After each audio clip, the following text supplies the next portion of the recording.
سلام، امروز میخوایم با هم بریم سفر 4 روزه من به تفلیس رو ببینیم. اینجا از فرودگاه ماشین رنت کردیم، از بوکینگ هتل 5 ستاره رویال تولیپ رو گرفتیم. متاسفانه کازینوی هتل فعال نبود، ولی اتاق‌ها شیک و تمیز بود، ویو خیلی خوبی داشت، لوکیشنش خوب بود و از ترافیک شهر در امان بودیم. صبحانه هتل در حد یه هتل 5 ستاره خیلی معمولی بود و تعریف خیلی خاصی نداشت. هتل استخر سرپوشیده نداشت، به جاش باشگاه وسط شهر تفلیس یه رودخونه خیلی خوشگل داره مثل اصفهان، ولی رودخونه تفلیس همیشه آب داره. رانندگی‌ها به شدت سریع و خشنه، با بوق زیاده. شهرم که میبینید بافت قدیمی داره و خیلی از خیابونا حالت سنگ فرش داره.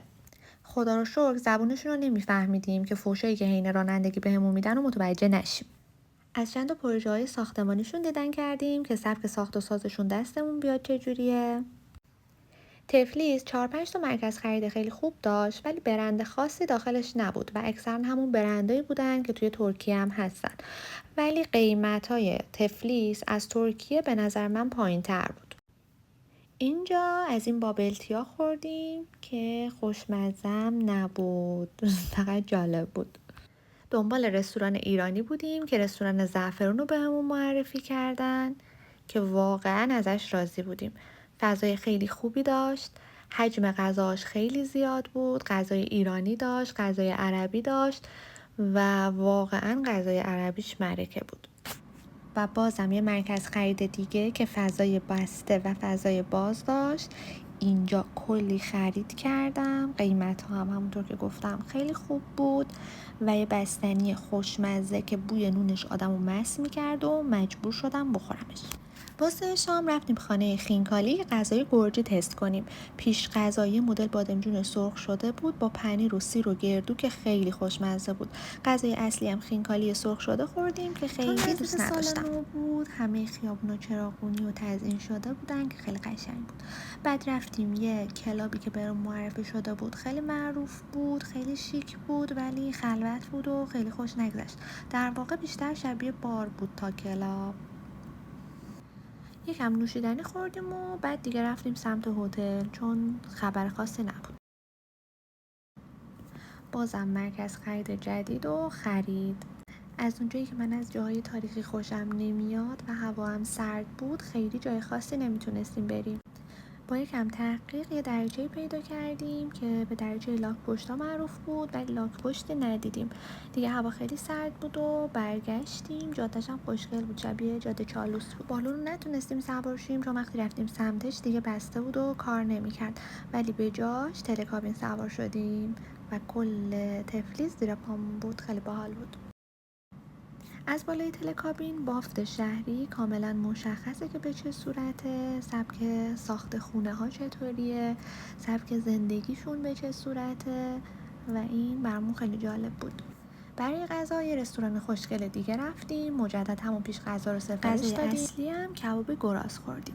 شب خود سال نو تیپ زدیم و تصمیم داشتیم بریم یه دونه استیک هاوس خوب، ولی وقتی رسیدیم اونجا دیدیم بسته است.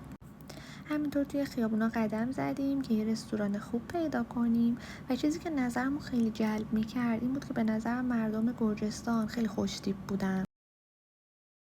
کلی عکس و فیلم خوشگل گرفتیم، خیلی شور و حال خاصی داشون تو همین هنگ چشمم خورد به سوئیس هتل و گفتم اینجا باید رستوران خوبی باشه.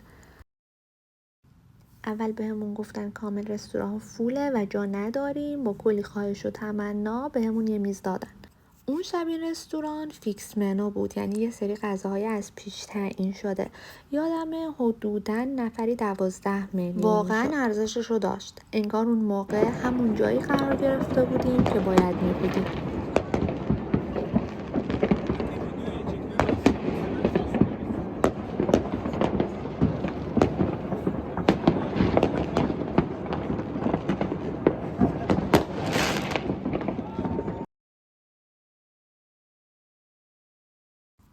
میشه گفت امنیت گرجستان خوب بود، آدماش خونگرم بودن و با ایرانیای خیلی خوبی آشنا شدیم.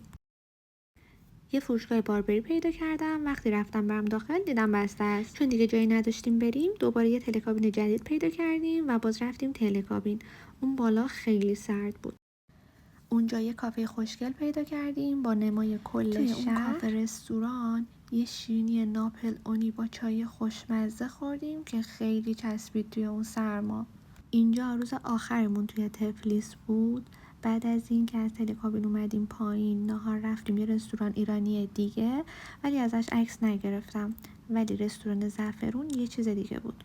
چند تا کازینو هم رفتیم، من یکم بردم ولی کازینوهای قبرس شمالی خیلی خفن تره. شام دوباره رفتیم رستوران زعفرون که پیتزای ایرانی بخوریم. گفته بودن پنیرش رو از ایران آوردن، ولی به نظرم پنیرش یکم زیاد بود و دلو میزد. سریع رفتیم سمت هتل که آماده بشیم صبح زود بریم باتومی.